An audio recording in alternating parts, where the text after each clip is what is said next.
तो आइए आज से शुरू करते हैं प्राचीन भारत यानी कि क्लास 6 की ओल्ड एनसीईआरटी को शुरू करते हैं। जैसा कि हमने आपसे प्रॉमिस किया था कि एक तरीके से मैं क्लास 6 की ओल्ड एनसीईआरटी सबसे पहले कराऊंगा। ठीक है।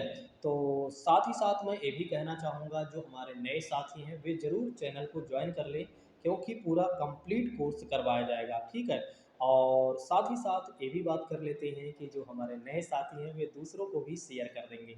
आइए समझते हैं इसी के साथ कि कौन कौन से अध्याय दिए गए हैं क्लास 6 की ओल्ड एनसीईआरटी में। जैसे कि बात करते हैं क्लास 6 की ओल्ड एनसीईआरटी में पहला चैप्टर है। आप देख सकते हैं यहाँ पर कि पहला जो चैप्टर है वो है आदिम मानव।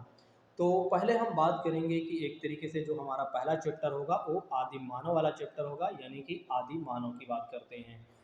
लेकिन यहाँ पर उससे पहले है कि भारतीय इतिहास का अध्ययन। तो सबसे पहले आज हम बात करेंगे भारतीय इतिहास के अध्ययन के बारे में। भारतीय इतिहास के अध्ययन के बारे में जो हमारा इंट्रोडक्शन पार्ट होगा। और दूसरी बात करते हैं, अगला चैप्टर हम देखेंगे नगर जीवन आरंभ कैसे हुआ, यानी कि मानव का जीवन यानी कि नगरीय जीवन कैसे आरंभ हुआ, इसके बारे में हम देखेंगे। जिसके अंतर्गत हम देखेंगे कि एक तरीके से सिंधु घाटी सभ्यता यानी कि हड़प्पा संस्कृति के बारे में हम बात करेंगे। और नेक्स्ट बात करते हैं वैदिक युग के बारे में हम देखेंगे। जो हमारा अगला अध्याय होगा, तीसरा अध्याय की बात करते हैं वो होगा वैदिक युग। वैदिक युग की बात करते हैं जिसमें ऋग वैदिक काल होगा और उत्तर वैदिक काल होगा। और इसी के अंतर्गत हम ये भी देखेंगे जो हमारे पास चार वेद होते हैं, यानी कि जो हमारे चार वेद हैं। जैसे कि बात करते हैं यजुर्वेद, ऋग्वेद, अथर्ववेद, सामवेद, जो हमारे चार वेद हैं, इसके बारे में भी हम बात करेंगे। अगला जो हमारा अध्याय होगा यानी कि चौथा अध्याय होगा भारत के बारे में, यानी 600 ईसा पूर्व से लेकर 400 ईसा पूर्व तक की बात हम करेंगे। नेक्स्ट बात करते हैं अध्याय 5 जो हमारा होगा और मौर्य साम्राज्य के बारे में। मौर्य साम्राज्य के बारे में आपने कहीं ना कहीं जरूर सुना होगा कि चंद्रगुप्त मौर्य ने क्या किया था, धनानंद को मारकर यानी कि उसकी हत्या कर कर क्या किया था, मौर्य साम्राज्य की स्थापना किया था उन्होंने। और किसकी सहायता से, आचार्य चाणक्य की सहायता से। आचार्य चाणक्य कौन थे, चंद्रगुप्त मौर्य के गुरु थे। और दूसरी बात करते हैं आचार्य चाणक्य के बारे में बात करते हैं तो इनका दो और नेम है। एक तो इनका नेम है एक तरीके से कौटिल्य नेम था, इस बात को भी ध्यान रखिएगा। और एक और नेम था जिसके बारे में आप हो सकता नहीं जानते हो, तो विष्णुगुप्त के नाम से भी आचार्य चाणक्य को जाना जाता था। ठीक है। तो यानी कि आचार्य चाणक्य का आचार्य चाणक्य की बात करते हैं तो इनका दो और नेम था। वो एक तरीके से कौटिल्य के नाम से भी जाने जाते थे और विष्णुगुप्त के भी नाम से जाने जाते थे। हमारा अगला अध्याय होगा यानी कि छठे अध्याय की बात करते हैं। तो छठा अध्याय जो हमारा होगा भारत के बारे में ही होगा। 200 ईसा पूर्व से लेकर 300 ईसा पूर्व तक की बातें हम करेंगे। नेक्स्ट बात करते हैं यानी कि हमारा जो अगला अध्याय होगा वो सातवां अध्याय होगा और गुप्त काल के बारे में हम देखेंगे। जिसके संस्थापक की बात करते हैं श्रीगुप्त थे, यानी श्रीगुप्त थे, इस बात को ध्यान रखिएगा। नेक्स्ट बात करते हैं जो हमारा अगला अध्याय होगा वो होगा आठवां अध्याय। आठवां अध्याय की बात करते हैं जब क्या हुआ कि भारत में छोटे छोटे राज्यों का भी उदय हुआ, यानी कि छोटे छोटे राज्यों का भी काल चला, यानी कि उदय हुआ, युग प्रारंभ हुआ। और जो हमारा नौवां अध्याय होगा वो एक तरीके से होगा, हमारा नौवां अध्याय होगा वो भारत और संसार के बारे में हम बात करेंगे। एक और बातें मैं आपसे कहना चाहूँगा, देखिए जो क्लास चलेंगी वो कम से कम 1 से 1.5 घंटे की क्लास होंगी, क्योंकि अगर हम पर डे एक चैप्टर को कंप्लीट करते हैं तभी एक तरीके से हमारी एनसीईआरटी समय पर ख़त्म हो पाएगी, नहीं तो कहीं ना कहीं हमारी एनसीईआरटी समय पर नहीं ख़त्म हो गई, क्योंकि इसके बाद हमें एडवांस बुक भी पढ़ना है, इस बात को ध्यान रखिएगा। इसकी वजह से आपकी क्लास जो एक तरीके से होंगी वो कहीं ना कहीं लंबी होंगी। ठीक है। तो आपको चिंता करने की आवश्यकता नहीं है, या एक तरीके से आपके मन में इस तरह से संदेह नहीं आना चाहिए कि क्लास काफ़ी ज़्यादा लंबी होती है। ठीक है। क्योंकि आप आईएएस की तैयारी करने जा रहे हैं, ना कि आप कांस्टेबल की तैयारी करने जा रहे हैं। यदि आप आईएएस की तैयारी करने जा रहे हैं तो एक तरीके से आपके मन में एक प्रश्न नहीं आना चाहिए कि क्लास जो हो रही है 1 से 1.5 घंटे या 2 घंटे या 3 घंटे की क्लास हो रही है। आपके मन में केवल इतनी सी बात आनी चाहिए कि हमें सिलेबस को अच्छे से कंप्लीट करना है और अच्छे से रिवीजन करना है 2 से 3 बार। बाकी आपके मन में ऐसा प्रश्न नहीं आना चाहिए, तो ये ज़्यादा बेहतर होगा। आइए समझते हैं इसके बारे में। सबसे पहले बात करते हैं कि भारतीय इतिहास के बारे में बात किया गया है कि भारतीय इतिहास का अध्ययन, भारतीय इतिहास के अध्ययन के बारे में आइए बात करते हैं। यहाँ पर एक बातें कही गई हैं, जैसा कि हम बात देख रहे हैं यहाँ पर, जैसा कि आप भी देख रहे हैं कि तुम्हारे मन में अक्सर सवाल उठता होगा, यानी कि कहने का मतलब ये है, इतिहास यानी कि यह बुक हमसे कह रही है कि भाई तुम्हारे मन में अक्सर यह सवाल उठता होगा कि तुम इतिहास क्यों पढ़ते हो, तुम इतिहास क्यों पढ़ते हो। बिल्कुल हम सभी के मन में ज़रूर यह प्रश्न उठता है कि भाई आखिर हम इतिहास क्यों पढ़ते हैं। गुजरे हुए ज़माने को गुजरे हुए ज़माने को समझने का एक रास्ता है इतिहास का अध्ययन। दरअसल कहा गया है यहाँ पर कि गुजरे हुए ज़माने को यदि हमें समझना है तो हमें इतिहास का अध्ययन करना होगा। ठीक है, तो यदि हमें एक तरीके से जो पहले बीत चुका है, जो हज़ारों साल पहले या 100-200 साल पहले कुछ बीत चुका है या जो कुछ हो चुका है, यदि हमें उसको जानना है तो हमें इतिहास पढ़ना होगा, यानी कि इतिहास का अध्ययन करना होगा।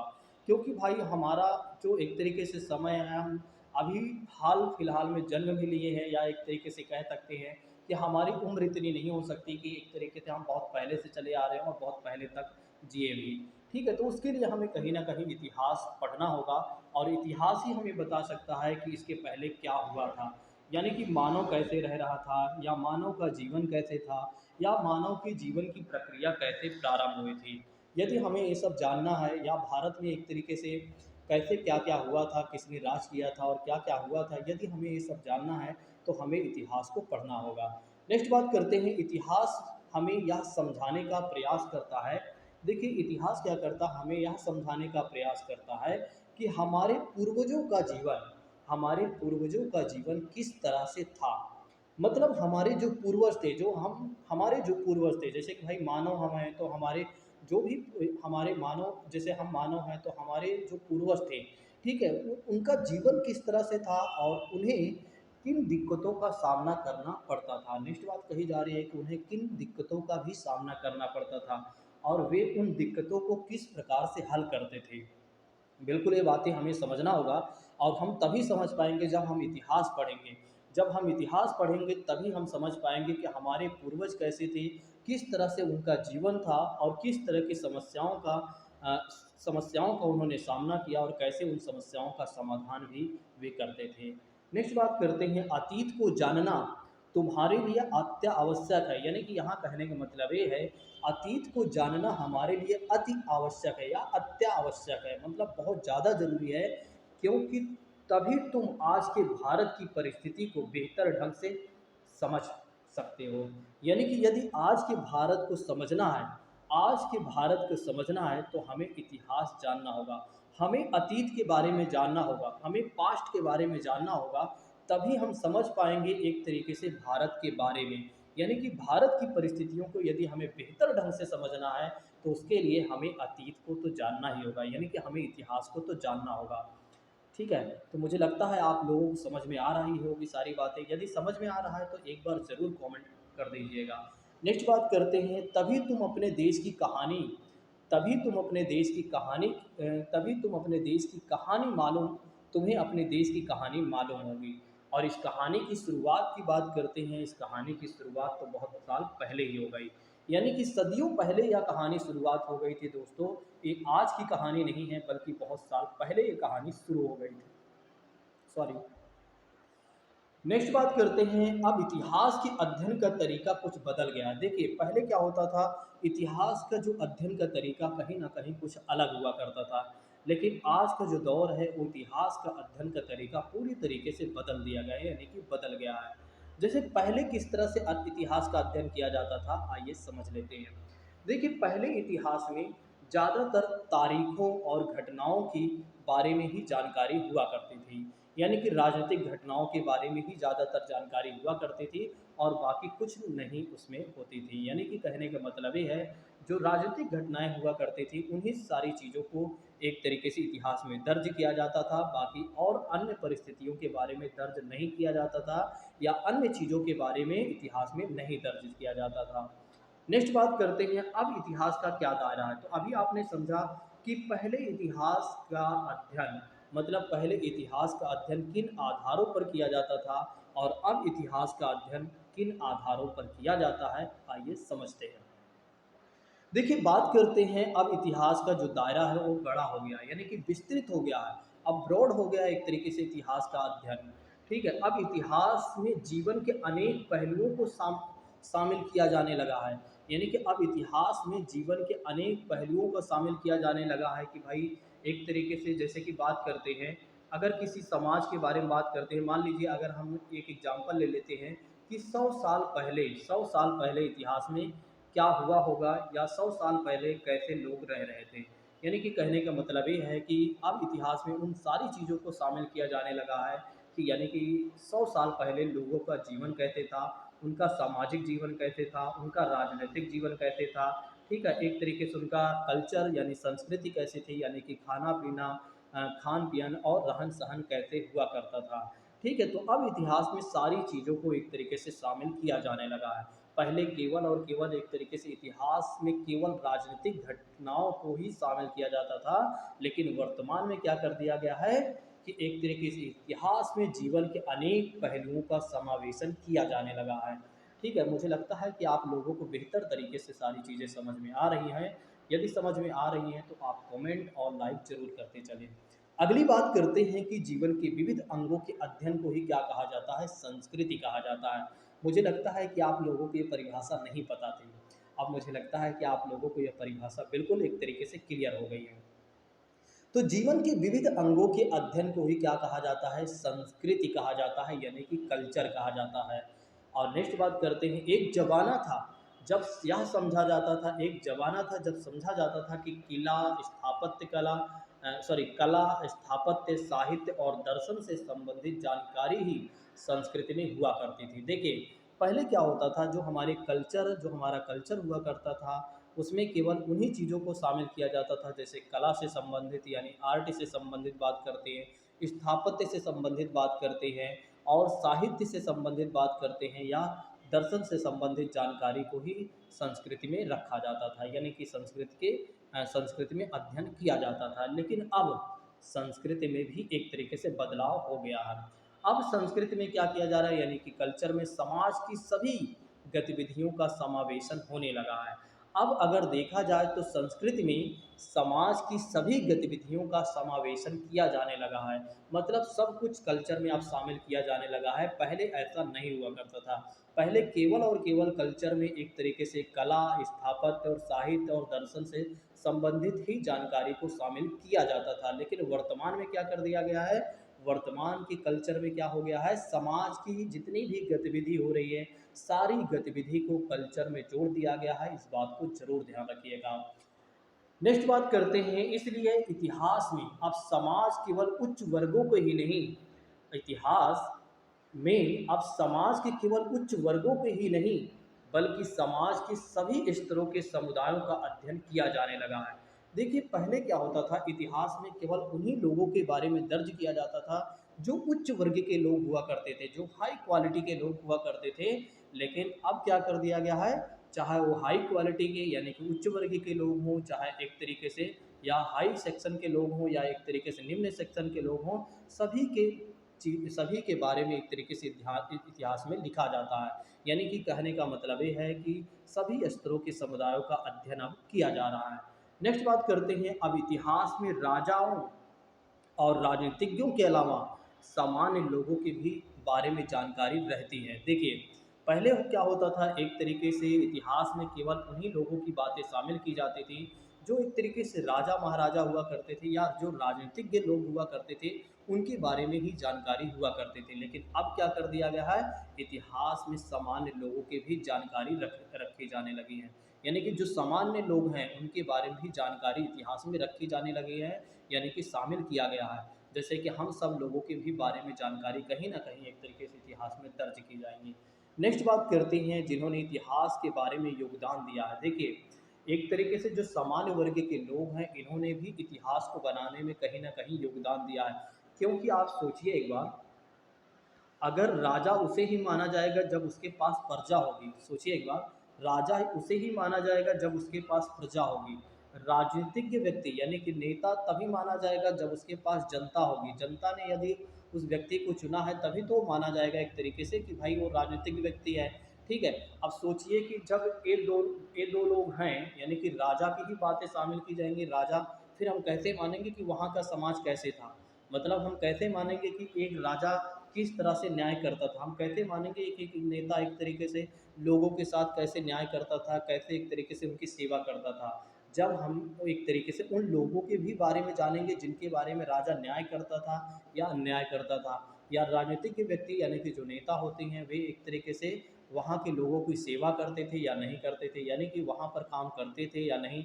जब वहाँ के जो लोग हैं एक तरीके से जहाँ के वे राजा हैं, वे जहाँ के वे नेता हैं, वहाँ के लोग जब हमें बताएंगे कि भाई हाँ यहाँ पर इन लोगों ने ऐसा काम किया हुआ है, इतना अच्छा है, इतना बुरा है, तभी तो हमें पता चलेगा एक तरीके से इतिहास में कितना अच्छा था, कितना बुरा था। नेक्स्ट बात करते हैं इतिहास में कला और स्थापत्य का भारतीय भाषाओं के विकास का साहित्य तथा धर्मों का भी अध्ययन होता है। देखिए इतिहास में अगर देखा जाए तो कला और स्थापत्य का भारतीय भाषाओं के विकास का और साहित्य तथा धर्मों का भी अध्ययन होता है।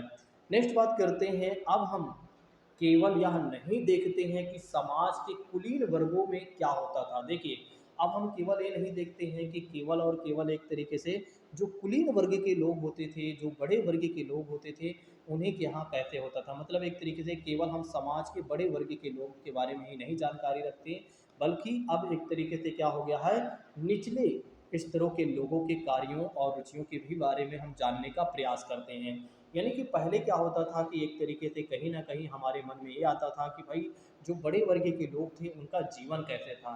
लेकिन अब हमारे मन में ये भी आता है कि भाई जो बड़े वर्ग या कुलीन वर्ग के लोग थे उनका जीवन कैसे था, तो ठीक है, यहाँ तक तो ठीक है। लेकिन जो अन्य लोग थे, जो वहाँ की राजा जो वहाँ की प्रजा या एक तरीके से कह सकते हैं उस दौर के जो समाज के लोग थे, जो निम्न वर्ग के लोग थे, उनकी स्थिति कैसे थी, वे लोग किन चीज़ों में रुचि लेते थे, किस प्रकार के कार्य करते थे, अब हमारा जानने का मन ये भी करता है। और इससे इतिहास का अध्ययन अधिक दिलचस्प हो जाता है। जब हमारे मन में एक तरीके से बड़े वर्ग के लोगों के साथ छोटे वर्ग के लोगों के बारे में भी जानकारी करने का मन करता है, तो फिर इससे क्या हो जाता है कि एक तरीके से इतिहास हमारे लिए दिलचस्प हो जाता है भाई। बिल्कुल सत्य बात है।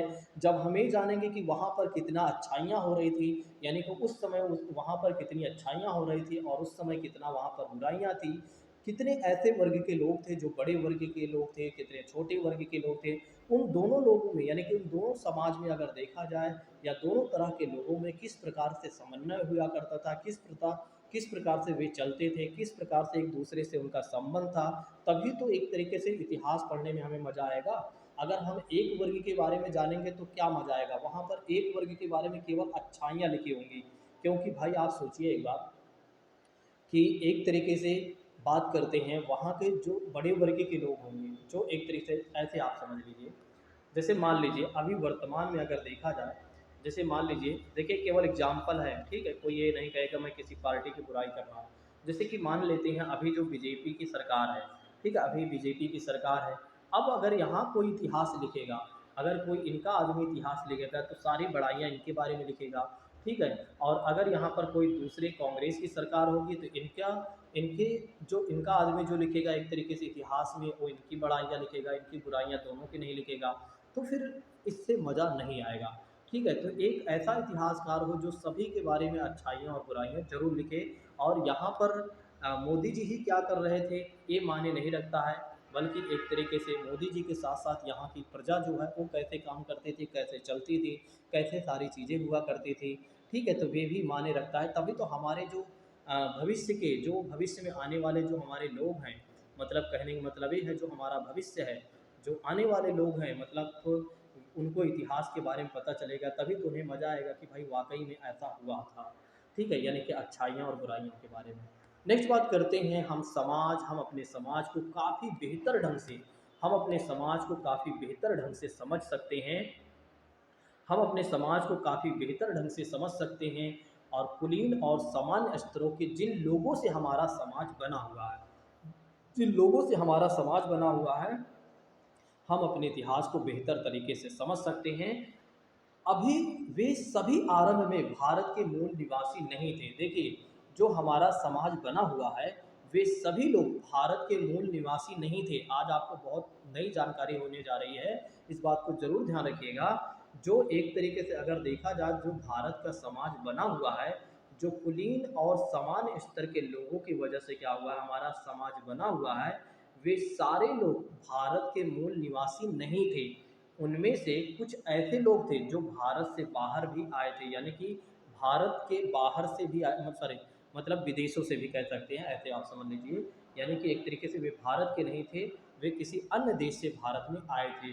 और वे लोग यहाँ आकर क्या करने लगे, वे लोग यहाँ आकर एक तरीके से यहाँ शादियाँ करने लगे, यहाँ के लोगों में वे घुल मिल गए और भारतीय समाज का आगे चलकर वे अंग बन गए। और इसके वजह से क्या हुआ, इसके वजह से क्या हुआ, एक तरीके से नाना प्रकार के लोगों के कारण, यानी कि तमाम प्रकार के लोगों के कारण क्या हुआ कि हमारे देश में तमाम प्रकार के धार्मिक कृत्य होने लगे, तमाम प्रकार की बोलियां होने लगी और तमाम प्रकार के रीति रिवाज भी प्रचलन में आ गए।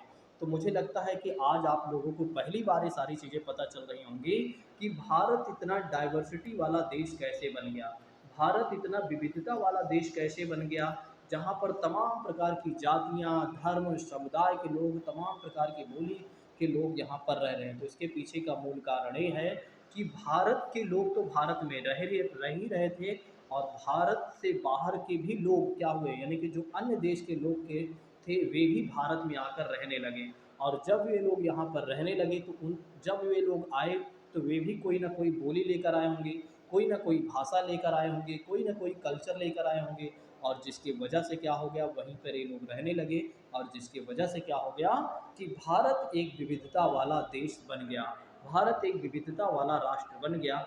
मुझे लगता है कि आज आप लोगों को पहली बार ये पता चला होगा कि भारत कैसे एक डाइवर्सिटी वाला देश बन गया, भारत कैसे डाइवर्सिटी वाला एक देश बन गया। तो आज हमने आपको बताया कि भारतीय इतिहास के अध्ययन के बारे में आज हमने आपको बताया, और साथ ही साथ हमने ये भी बताया आपको, साथ ही साथ हमने ये भी बताया कि कौन कौन से चैप्टर में आगे पढ़ाने वाला हूँ। यहाँ पर थोड़ा सा देख लेते हैं कुछ लिपियों का, यानी कि एक तरीके से देखा जाए तो कुछ भारतीय लिपियों का भी विकास हुआ। जैसे कि बात करते हैं अशोक काल में, देखा जाए तो ब्राह्मी लिपि की बात करते हैं और ईसा पूर्व की 3री शताब्दी की बात करते हैं। कुछ इस प्रकार की लिपि हुआ करती थी। और नेक्स्ट बात करते हैं गुप्त वाकाटक में देखा जाए ब्राह्मी लिपि, या 4ठी शताब्दी में इस तरह की लिपि का आविष्कार हुआ था या इस तरह की लिपि चल रही थी। मध्य एशिया की बात करते हैं, मध्य एशिया की प्रवाही ब्राह्मी लिपि की बात करते हैं, इस प्रकार की लिपि थी। मुझे लगता है कि कोई लिपि आप ना पढ़ पाएंगे, ना भाई हम ही पढ़ पाएंगे, और कुछ तो इतिहासकार भी नहीं पढ़ पाए। नेक्स्ट बात करते हैं एक तरीके से शारदा की बात करते हैं, तो इस प्रकार की। और वट्टे लुनु या 8वीं शताब्दी की बात करते हैं, तो इस तरह की एक तरीके से लिपि थी। ठीक है। और नेक्स्ट बात करते हैं 10वीं शताब्दी की बात करते हैं, तमिल ग्रंथ में इस तरह से एक तरीके से कहीं ना कहीं लिपियाँ थी। तो ये तो तमिल ग्रंथ वाला पढ़ हम नहीं सकते हैं और ना ही समझ सकते हैं, लेकिन हाँ एक तरीके से हमारे ही देश के लोग हैं तो हम कहीं ना कहीं ये सारी चीज़ें, वैसे सभी हमारे देश के ही हैं। नेक्स्ट बात करते हैं तमिल की बात करते हैं, तो कुछ इस तरह से लिपियाँ हुआ करती है। उड़िया की बात करते हैं तो इस तरह की लिपि, बंगला की बात करते हैं, गुजराती की बात करते हैं। तो गुजराती में 2-4 शब्द तो आप पढ़ ही लेंगे, मुझे पता है। लेकिन देवनागरी लिपि की बात करते हैं तो भारत एक महान देश है, इस लिपि को सभी लोग पढ़ सकते हैं और बहुत अच्छे तरीके से समझ भी सकते हैं। और हम जो लिखते हैं, ठीक है, जो हम यानी कि जो हम हिंदी भाषी लोग हैं, जो हम हिंदी को लिखते हैं वो किस लिपि में लिखते हैं, देवनागरी लिपि में ही लिखते हैं। इस बात को ध्यान रखिएगा।